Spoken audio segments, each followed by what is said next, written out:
নমস্কার বন্ধুরা, তোমরা সবাই কেমন আছো? দেখো এই ব্লগটায় এটা আমরা গেছিলাম শিলিগুড়ির কামাখ্যা মন্দির। তো এখানে এই 4 দিন অমাবস্যার যে পুজো চলে, তো এখানে যজ্ঞ হয়, হোম যজ্ঞ হয় 4 দিন টানা, এবং প্রসাদ বিতরণও হয় 4 দিন। কিন্তু মায়ের মূল মন্দির বন্ধ থাকে।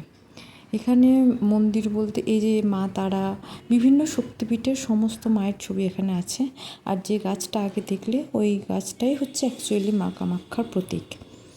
আর এই যে কামাখ্যা মন্দিরটা হচ্ছে নেপালি বস্তিতে। তো এখানে খুব সুন্দর চায়ের বাগান, মানে মন্দিরের ঠিক পিছনটাতেই ছিল একদম চায়ের বাগান, চা পাতা।